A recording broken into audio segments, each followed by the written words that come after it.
Bukulun kula ngaturaken sembah pangabekti kula kunjuk Bukulun. Iya pono kawan Petruk ndak tampa. Ora liwat pangestu ulun tampanana. Kula pun dinggo jimat paripe dayana ning kasantosan. Dipun sekecaken lenggahipun Bukulun. Iya Petruk kaya wis ora kurang prayoga prapta ulun ana ing padukuaning Bagong. Bathara Guru, Pukulun. Hah? Pukulun. Pukulun, ora pukulan. Mukul raimu iki apa piye?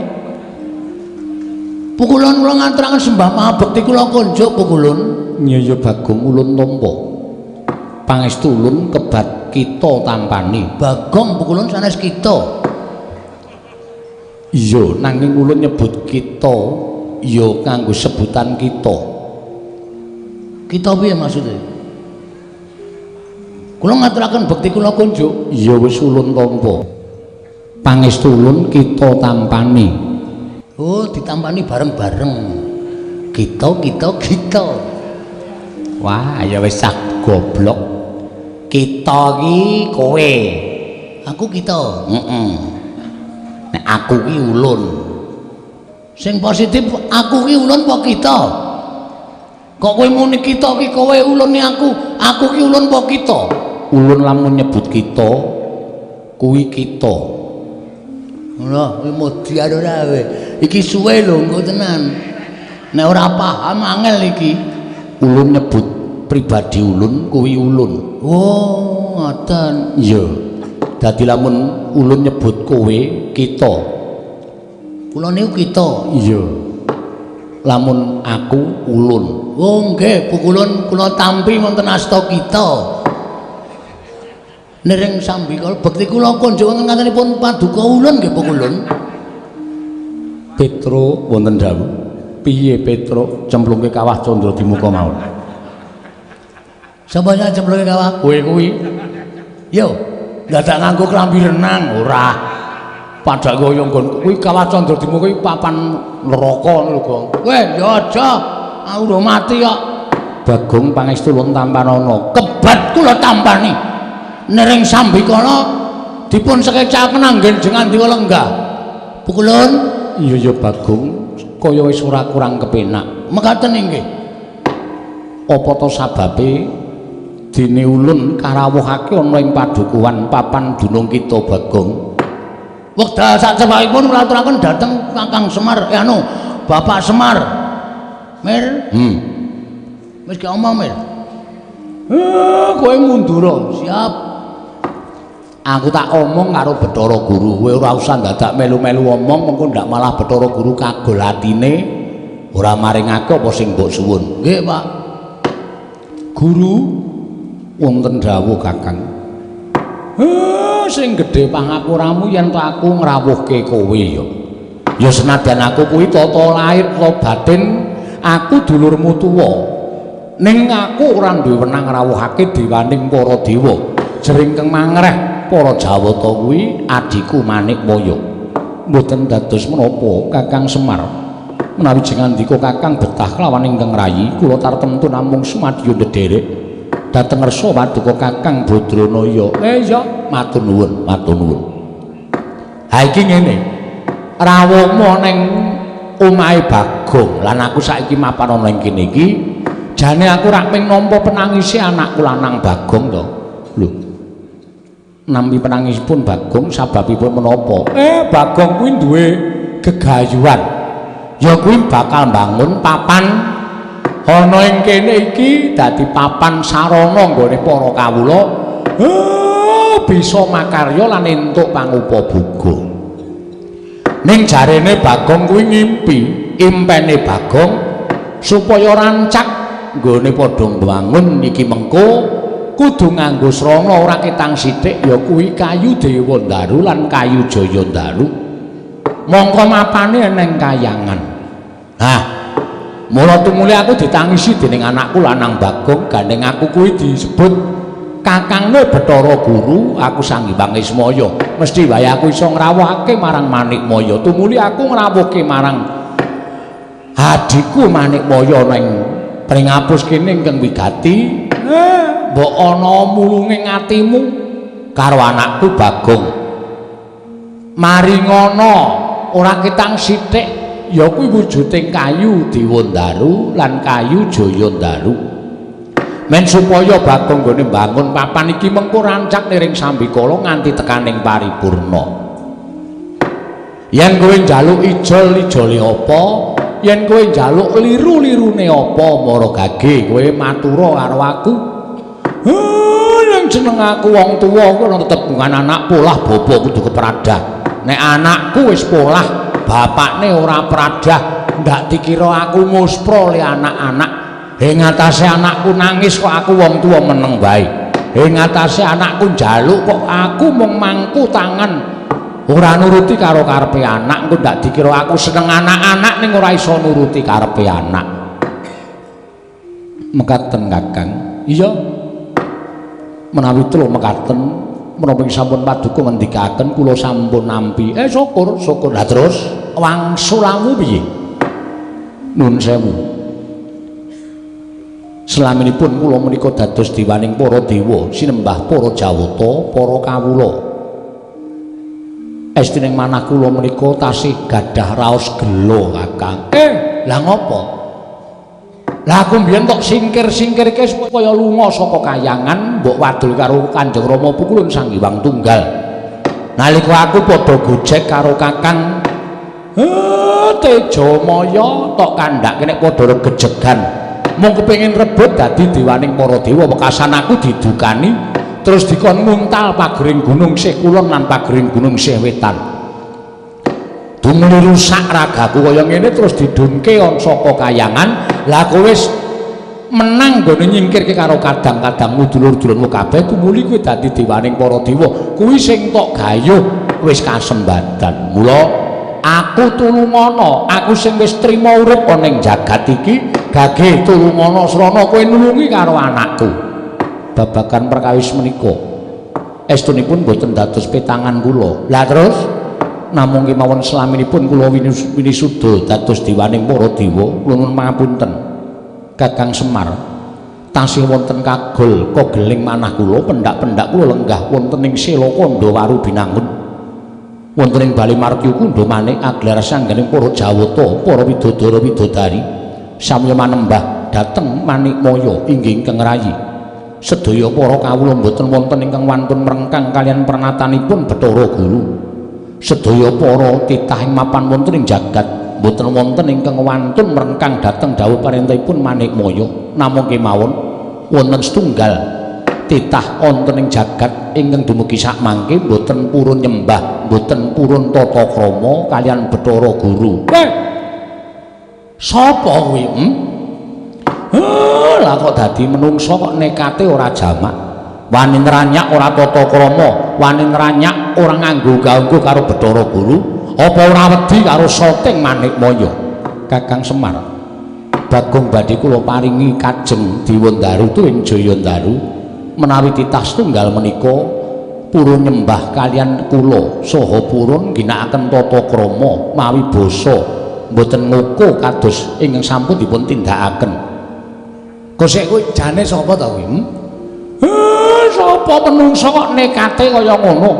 Mboten sanes kejamin namung Kakang Semar pribadi, Kakang Semar piyambak. Monggo kula aturi naliki dhateng kawontenan panjenengan. Kula menika dewaning para dewa, nadyan panjenengan menika kadang kula mestinipun kedah ngagungaken asmanipun Jawata, ngagungaken asmanipun ingkang rayi. Dipun mirsani kawula semanten kathahipun teka Kakang Semar mboten ngatonaken anggenjengan dika ngajeni dhateng dewaning para dewa. Panjenengan mboten purun nyembah kaliyan Bathara Guru, panjenengan mboten purun ginakaken tata krama. Menawi Kakang Semar kersa nyembah kaliyan Bathara Guru, kersa ginakaken tata krama kaliyan pun Bathara Guru, kula badhe maringi kajeng Dewandaru ing Jayandaru kelawan punakawan Bagong Kakang Semar.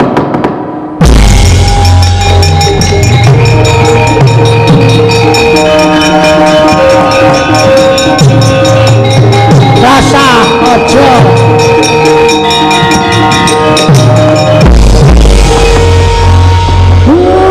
syarate gampang ora Pak. Nek dipikir tata lahir pancen gampang ning batin ning ati ngrusak. kok iso ngono? Wis ora apa. Aku mau nek panjang aku kelakon aku ngorbanke derajate wong tuwa.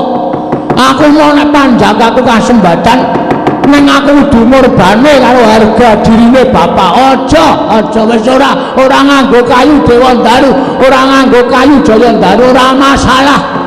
Ning bapak aja nyembah karo Bathara Guru, bapak aja basa. Bapake kakangne Bathara Guru.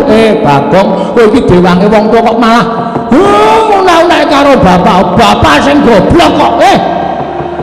Ngono ke bapakne goblok. Aku ngene iki ngabui karo kowe. Aku ora butuh tok labui. Nek bapak kudu ngasorake derajate bapak. Nek ngono nggonmu mbangun papan iki mengko ora kelakon. Lakon. Aja kuwatir. Carane piye? Wis rasa nembung Bathara Guru kok tak munggane kayangan tak colonge, Pak. Aku nek mung kon nyolongne sregep aja kok nyolong kayu. Wingi nggawa komputer loro ora konangan aku. Pancen kowe wong edan. Gong iki Bathara Guru lho, ora kaya ngono sak meneh dhewe, Gong. Ndak malah papan durungmu pring apus ini dilebur karo Bathara Guru cilaka. Dilebur kaya jeneng. Kene iki nggon dilebur. Nuwun sewu Bathara Guru. Iya, Bagong kepiye? Kita arep ngopo? Kita arep matur karo ulun. Iya meneh iki. Matur apa kita? Ngene. Ulun kudune ngerti. Semar iki kakang kita. Piye ya iki ya, Truk? Wis biasa wae to, iki omongnya biasa wae malah. Kita ulun kaya basa anu kae lho. Kalau kaya basa Banyumas kira beda. Lah, nek basa Banyumas ki nek kowe iki, nek aku ki Inyong. Nek kowe iki Rika. Ngene. Rika. Wah, malah dienggo. Ngene mawon Bungulun. Nek Bungulun nyuwun syarat srana bebono bapak kudu nyembah, kudu ndodok, kudu tata krama karo sampean, aku sing ora entuk. Yen kita ora entuk, kita ora bakal entuk kayu Dewa Daru kalawan kayu Jaya Daru. Ora masalah. Ora entuk Dewa Daru, ora entuk Jaya Daru, ora apa-apa. Nek nganti sampean kelangan 3 wit. Aja salahke Bagong. Apa kita wani negur kayu Dewa Daru lan Jaya Daru kang mapan ning kayangan. Lho, ngapa aku wedi? Milik perhutani wis tak tegur. Pamane milike dewa. Tak colong aku cah nekat Bagong wis to aku ndak dadi perkara. Iki nek ora dadake perkara ora tekan esuk, men. Cah kok ngayal ora jamak-jamak ora. Wis kowe santai wae, kowe meneng. Kita arep ngopo? Kula mboten sarujuk, kula mboten mathuk. Wani-wan, wonten dawuh. Siap-siap. Omong mbokmu. Aku arep perang karo dewa. Nggih, Pak, ngestaken dawuh. Yen pamit, Pak. Lho, tereng padha suaramu tereng. Mbah, ora caturan ora. Nek sampeyan ajeng njaluk bapak supaya tata krama aku sing ra entuk. Lho, yen ngono kita wani karo dewa. Apa kita ora wedi lawan para Jawata? Nuwun sewu. Kula niku dadi wong ora ana sing tak wedeni. Bagong ki landhesane siji, bener. Kula garis bawahi aku kuwi wong bener. Wis aja kok sampean wis kerubutan para dewa ora bakal aku wedi.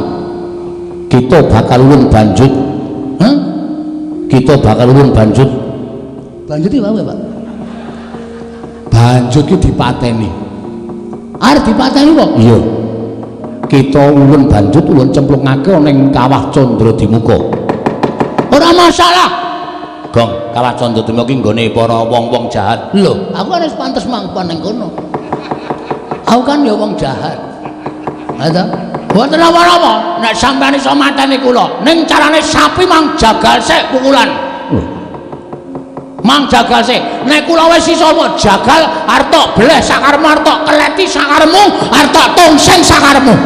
Ning Bagong ki menungsa. Tak mut sirahmu sisan. Ana wong lagi omongan kok engko nek njaluk lagu-lagu ki engko. Dene wis bengah-bengah ora. Sampenake dhewe. Nek sampeyan ajeng ngasorke derajate bapak kula ora trima. Bagong kita wani karo panjenengan nuwun. Sing tawedene apamu? Gong wah jan bocah iki wis. Iki nek dadi apa-apa piye? Reng rasa cerewet iki Sardati kok ndak ora gek metu-metu. Kowe iki aja omong wae. Nek ditinggal omong ora metu-metu. Mulai bocah iki. Mulai. Iki maksudnya Bathara Guru gen metu njaba, men nesu terus gelut, terus apa perlune, terus lakone diterusi kok meng ahe. Tegese kita wani karo kadewatan. Sing kula wedani namane. Pokoke Semar wong atuamu kudu basa, kudu nyembah kelawan ulun paringi syarat ing kok butuhake. Mboten. Nek kudu Semar basa karo sampean, Semar kudu nyembah karo sampean, kula ora entuk syarat ora apa-apa. Ning kok baline. Sampai ora menengke Dewa Daru Jaya Daru rawe lantas malang kaputung kita wani karo panjenengan pun sing tawedene awamu ayo ning ndi papan wong neter kadidayang dikrubut para dewa cemplungan ing kawah candra dimuka siap ayo ora bakal aku wedi rupak wani jembar wani kali-kali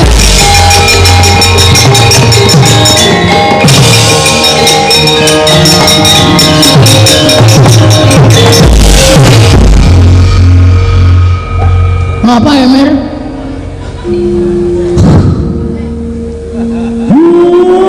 Atau mula penyakitku kira mari-mari ngrasake Bagong. Aku dadi kowe wani karo Bathara Guru sing ngakon sapa? Ora ana sing ngakon. Lah kok dadi wani? Aku wong nekat kok. Nek kowe nekat kowe ora entuk kayu Dewa Daru Jaya Daru. Ora entuk ora masalah. Ngapa? Lah mau jare entuk sasmitane Bathara Guru. Pancen lho. Lah bapakmu wis bantu karo kowe kok kowe malah tumindak dhewe karepmu piye? Ora piye-piye. Lah terus aku kok piye? Ampun. Piye to cah iku aku malah bingung to cah iki. Bathara Guru piye, Gong? Wis rasa do kuwatir, rasa do bingung santai. Tak tandangane. Waduh. Dewa lho, Gong. Yo ngapa? Yo ngapa nek dewa? Dewa nek pakartine elek wajib diwaneni terus. Oh, nek cara aku ngono, sapa wae sing lungguh ning apa jenenge papan sing dhuwur dhewe, nek pancen salah wajib diwaneni. Ora usah kuwatir, Pak. Wis mati tak wujudane. Ngono ya. Wis men, apa aku urip yo men doyak-oyak mendring kok. Sore 2000 boros ora jamak-jamak. Ayo kebangetenan bare kok yo nyicil. Orang yo kebutuhan liyane terus. Iya. Ya wis sak karepmu nek pancen kaya ngono. Nek kowe pancen wani tandhangono. Kala gareng aja ngewangi Petruk aja ngewangi ndak kelepetan dedusan. Wis ben tak nonton kaya ngapa jogete anakku Bagong. Ora mung cangkeme tok sing ngombo keluar-keluar. Ning kudu tekan tumandange ya kudu nyata. Oke, padake aku ku wong jireh. Padake aku wong kalahan. Wis, Semar rasane ngendi-endi? Ora rasane ngendi? Ya. Petruk rasane ngendi? Ya. Aku tak mangkat methoke Bathara Guru. Ngati-ati lho, Gong. Bathara Guru kancane pirang-pirang. Ora masalah. Kancaku wis ngenteni ning angkringan pirang-pirang. Ketapke beres. Aku iki ra mengijen rene padahal nggo karyawan rombos e. Abang iki mengijen ora aku yang rombongan. Dadi kira-kira dewa-dewa do ora meneke Dewa Daru Jaya Daru. Aku sing bakal nyogok nungguing para dewa. Ya, semengan. Wis terus. Ya. Ayo, Pak. Ya, sing hati-hati kono. Seneng aku nunggu adi. Ngomong apa ya? Radang. Pareng lho, Pak. Iya sing hati-hati. Wis, lenggak sing kepenak. Aku mangkat aku. Wit. Ngopo kok ora sida? Aku perang kok atiku ora nyaman ya, Pak. Ora nyaman apa? Ketak kandhani, Pak. Gareng seneng karo bojoku. Apa iya? Kuwi sok WA, aku sok menangi kok.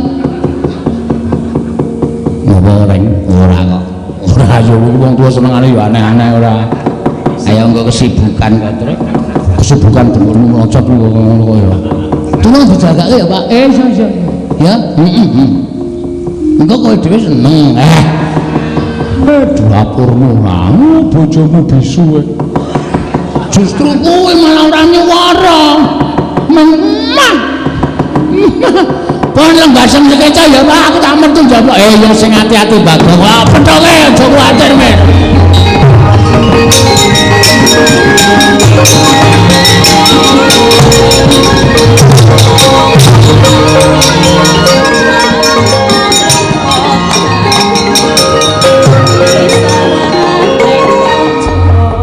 Enten apa Pak? Kok netrane bapak kok kembeng-kembeng kaya wong arep muwun arep nangis. Tak kira anakku sing pancen bego dhewe iki Bagong. Lah kok dadi le mikir karo kahanane para kawula kiwa tengene kok tenanan. Ora nyono. Jebul lah kok dadi tulus lahir batine nggone kepengin menehi papan pakaryan kanggo para kawulane sak badukuan pringapus. Syukur Bagong. Bumbung isi madu njabamu elek nanging jeromu lah kok kaya ngono kahanane. Ngono bener ngendikaning para sepuh Girilusi jalma tan kena kinira.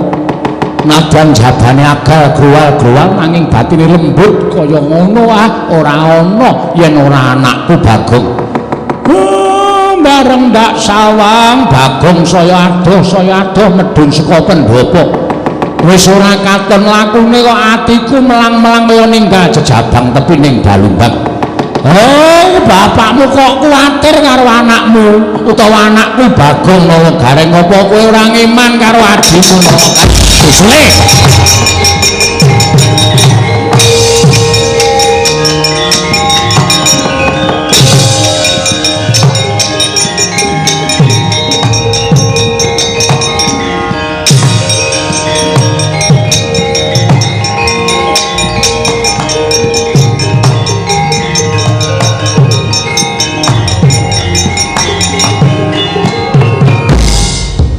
Tru?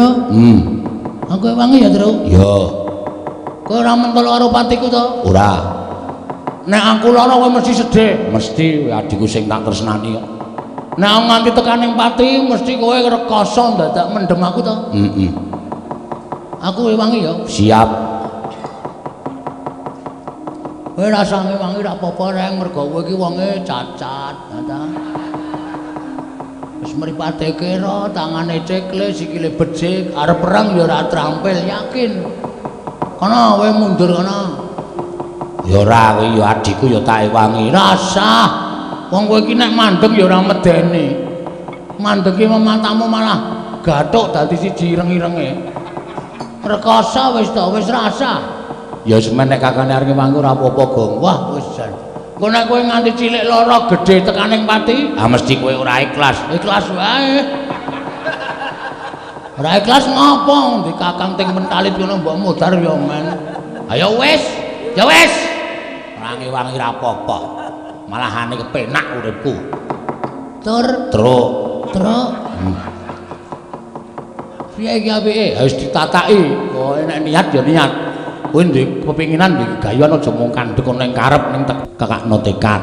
Mergo tekad kuwi pokoke karep. Nek wis nekat kowe dasare suwane ngunek-unekke Bathara Guru kuwi nek cara aku wis sesuatu sing aneh lho, Gong. Ora ana wong sak jagat iki sing wani ngunek-unekke Bathara Guru kejaba ing kowe. Ha ta? Saiki tandangi. Dewane akeh. Dewa ki akeh banget. Bathara Indra, Bathara Dana, Bathara Kasina, ora. Kuwi Warkop. Bathara Warkop beda. Bathara Indra, Bathara Brahma.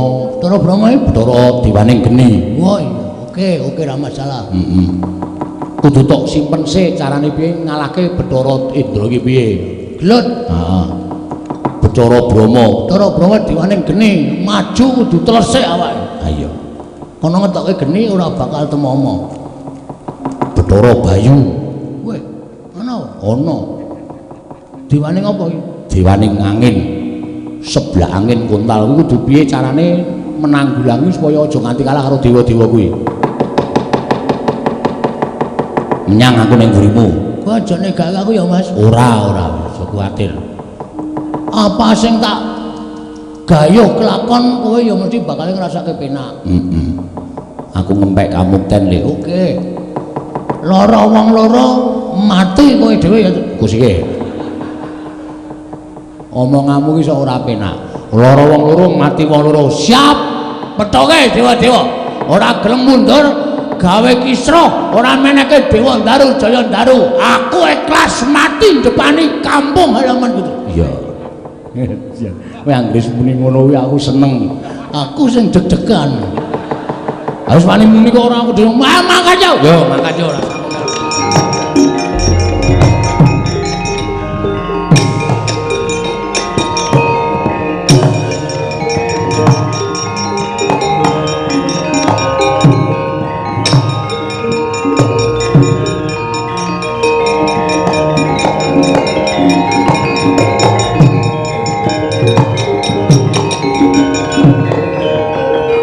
Dadi lamun katututan lamun mangsa prawira tiktaya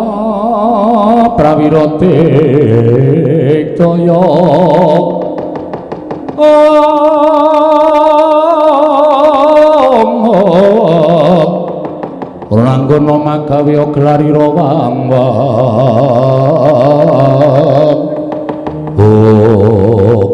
Sapa itu? Dewa ngono Jenenge kowe biasane sok apal? Bathara Indra gitu. Dewa sikile ora kambal malu. Ora Ilmu hitam. lho. Ilmu hitam kuwi Kancane Wanda udu. Mancing kancane ra entuk kok entuk dhewe. Nganggo ilmu hitam. Kuwi omongane sapa kuwi? Takoni, guys. Sampeyan sapa? Dewa? Lho. Takon marang ulun. Heeh. Ulun sapa? Lho. Ulun Sang Hyang Bathara Indra. Oh, Sang Hyang Bathara Indra. Dasar Pranyata Bagong. Dalem Sapa sing wani karo Sang Hyang Jatimurti? ora ana. Lho. Kok ora ana pitu meneng to? Ora ana to, ora ana sing wani karo Jatimurti to. Iya ta? Embuh. Ora ana. Nek aku mangsuli omongane Bathara Guru pancen tak wangsuli. Nek aku wani karo Sang Hyang Jatimurti iki ora ana. Sapa sing wani karo Sang Hyang Manikmaya? Ora ana, kuwi ngarang meneh kuwi. Nek aku wani karo Bathara Guru pancen wani, nek karo Manikmaya aku ora wani. Gong. Manikmaya ku ya Bathara Guru, Jatimurti ku ya Bathara Guru. Oh, satu orang toh? Satu orang. Wah, ya dimaaf. Ora ngerti aku. Aku sing wani. Bagong. Nun. Kowe ngerti ora? Ora. Ngerti. Ngerti, ora ngerti kowe. Yen Bathara Guru kuwi sembaning para titah. Lah kok dadi kowe wani? Ngene, Ndra. Lho. Buan iki kowe sidane ya glete dadak basa-basanan ya, Tru. Engko nek kuwalat Ora wae. Aku tau nguyuhi sareane ra kuwalat to. pancen nekat lan. Nek Bathara Guru pakartine apik, adil tumraping titahe. Aku ora masalah, aku ora arepane karo sapa-sapa. Cah cilik kae ya, Ndra, nek bener aku wedi. Ning grama kaya ngapa, nek salah aku ora wedi. Arep derajate sundul langit, nek salah wajib tak benerke. Mergo iki suara rakyat, Ndra. Ngono. Dong apa itu? Embuh. Kok plek. Tatin mumbul kok ora. Kok pleke akeh banget. Kok mumbul. Lho, ih kowe. Hah? Dadi aja dumeh Bathara Guru ki dewaning para dewa, terus ora ana sing maneni, terus ngendak gunaning jalma. Sapa-sapa kudu manut Bathara Guru, sapa-sapa kudu manut Bathara Guru. Apa Bathara Guru tidak boleh salah? Hah? Meng dijaluki Dewa Daru karo Jaya Daru, meng tak nggo syarat. Lah kok Semar kon nyembah karo Bathara Guru anggepe apa? Semari bapakku itu. Semari wong tuaku. Nek ana menungsa sing arep ngendak derajate bapakku, aku ora ikhlas. Aku ngewangi wong tuaku. Lho, malah wani karo aku. Aja kok kowe. Kowe iki anake Bathara Guru to? Iya. Anak nomor 4 to? Iya. Kowe kok ngerti? Menurut buku. Ngono kuwi nek sejarah aku ora ngerti wong lairmu iki, aku ora ngerti bidane sapa kok. Hah? Aja kok kowe bapakmu ki nek salah kudu tak benerke. Aku bapak kok nyembah, kok kon basa, kok kon tata krama. Ora mungkin. Ora iso. Bapak ki tuwa bapak mangane Bathara Guru. Bathara Guru sing kudune basa karo bapak.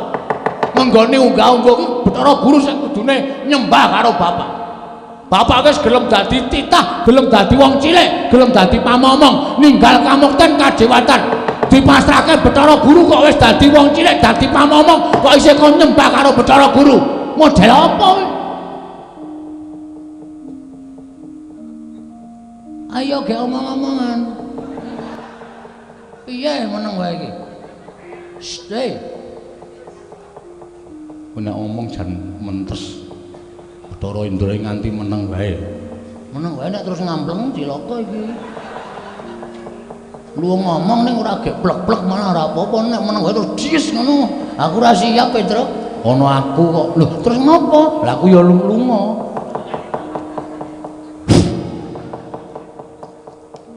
Ndamu mripat. Ngopo? Aku tekan kene kon bondo karo kowe. Kuwi apa bener Pak Kartine? Hah? Salah apa aku? Luput apa aku? Aku nyolong apa? Aku nglarani sapa? Kar dibondo kaya penjahat. Cacing tak tidak menungso mulet butuh males, Bro. Bagong ki menungso. Duwe perasaan. Anak kowe arep nglarani karo aku nek iso bangga. Wani karo setawat dari awakmu. ora minggat kene markaning patimu. Panangane Petro. Sing nantang ki kowe. Oh jare mau ngewangi. Ngewangi ning kowe sikik wong jenenge wangi iki sing kawogan temandang sik nek ra iso lagi tak ewangi. Kowe ngiperang sik engko nek karo kalah aku maju. Ora ngono tembunge. Ya baleni saka tangan-tangan mau. Saka sing endi? Saka sing kata-katane kowe muni lho wani karo aku. Tak odeni ngono kowe sing ndak ora gayeng. Wani karo aku. Sing tak wedeni matamu. Lho. Apa-apamu? Ki merkaring patimu. Pangga tanyane. Iki merkaring maju bicara.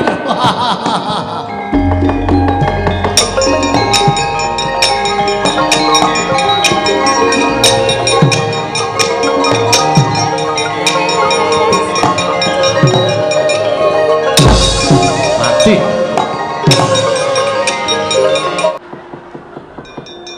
Arep ngopo? Engko udan randhe geni.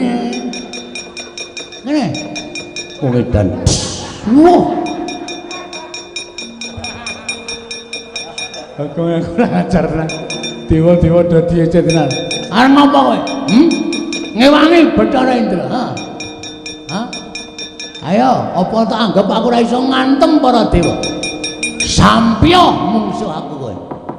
Wiladal ngedapi-dapi temen. Wani karo aku. Sing tak wedeni apamu? Ulun diwaning geni. Ora wedi. Ora wedi. Ku paling mengetoke geni sak lumbung bantu ngono kowe. Bu, aku nyemplung blumbang. Genimu ora ana gunane. Ayo, muni ya. Sing dadi nyatane candak aturke Bathara Guru nampa pidana. Kowe candak aturke Bathara dosen. Nampa pidana kowe. Edan aku mungsuh Bagong kok malah rasane ora kepenak to. Kuwi berarti arep kalah kowe. Mundur wae. Atimu ora penak to? Iya. Kalah kok yakin. Aja tak teruske kewirangan. Pecah sirahmu. Pecah sirahmu.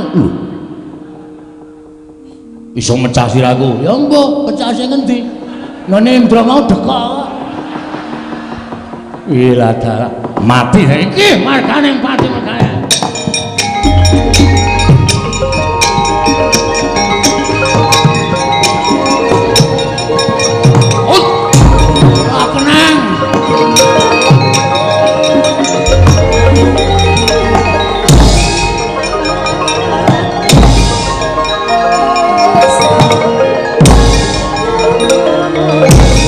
Ayo maleso. Maleso.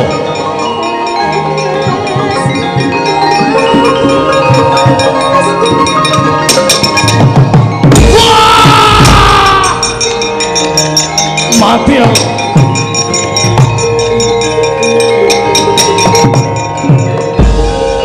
Piye, Gong? Cara brangae bajigur ngono. Ah ngopo? Tak inceng ndase. Heeh. Sepatune dunggahke. Aku nggajul kono kena sithik, aku kena akeh. Mules. Leren sik terus. Oh iya. Ora apa-apa. Golek es teh. Mok. Leren kok golek es teh barang ora. Tulung iki ora tau mbene weteng kula tenan golekno es teh bayarono sisan. Wah. Can nekat ora jamak-jamak ora Ngono. kuwi anggere ngunyra tambegan ngono wis mari. Mah. Wetenge dilus-lus. Kowe ora ukuran kok Gong iki. Penyakiten piye kowe? Kok gede banget semono to, Gong? Mbok rasa trewet terus. Rahasia kok diomong-omong ki wong akeh. Mula nek kowe mlayu mau kok surane tung. Padahal klontong sapi kok. Ya ora ya. Yes, Bathara Brama kalah. Kowe iso menang karo Bathara Brama. Iya ora gleleng kowe. Gleleng kok kuwi. Maju meneh. Bar iki sapa? Ketoke ya Bathara Bayu ya ana, Bathara Yamadipati ya ana.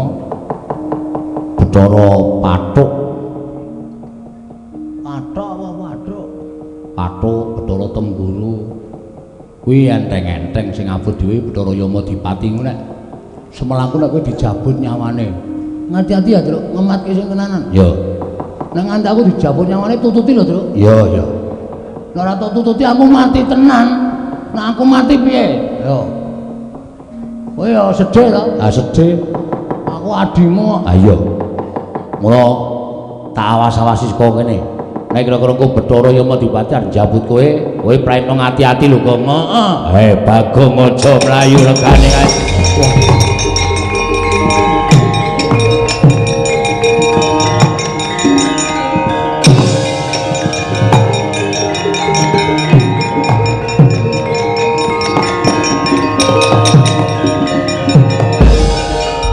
Mundura. Kaya aja nganti wani karo dewa. Iki Yamadipati. Iya. Oh sing jabuti nyawane titah. Iya, pancen para nyata.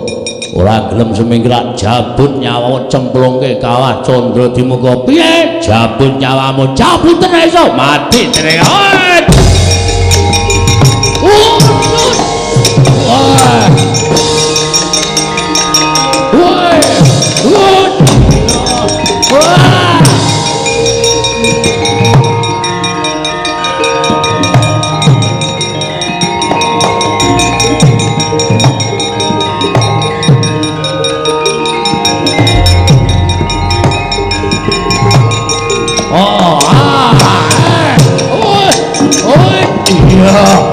Waduh, truk.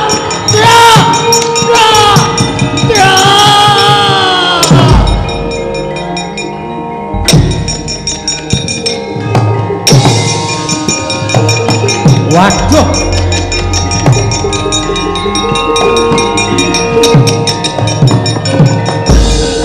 Wah, tenan ora. Mati kowe, Gong. Kadang ngayal. Ya wadi mati kowe kelangan nyawa tenan tak oyahe le. Tak jaloke le.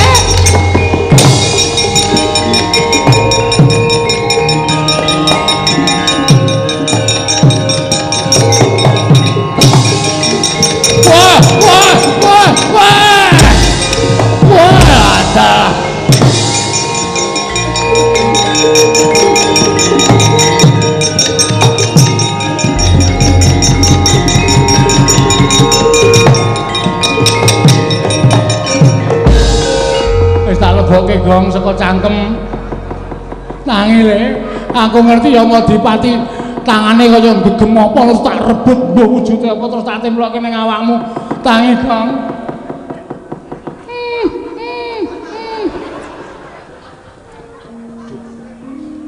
Baru nyawa kirek kowe ya. Gong.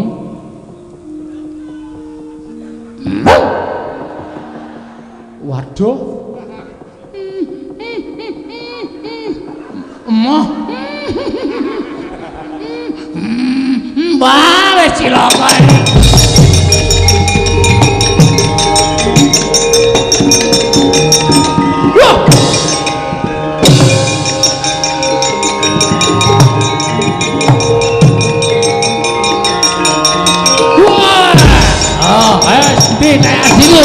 Wah, betul ya. Kandang ae. Wah,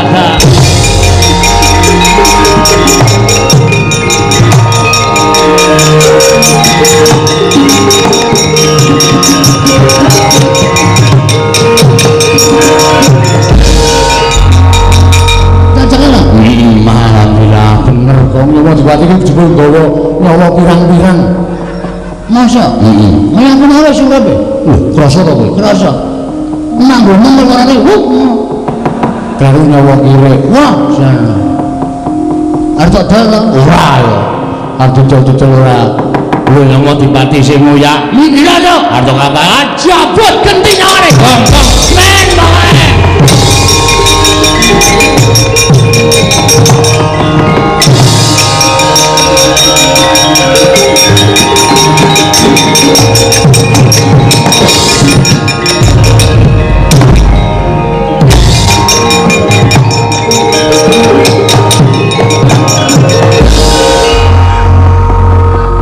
Sabut genti. Mudar kowe. Adake anak Semar iso njabut nyawa to iso wae anggere mlebu nggawa arit ra kekreki kabeh. Saedan ora. Balekke Gong. Ora arep tangu. Lho. Arep dingu piye nyawa kok dingu?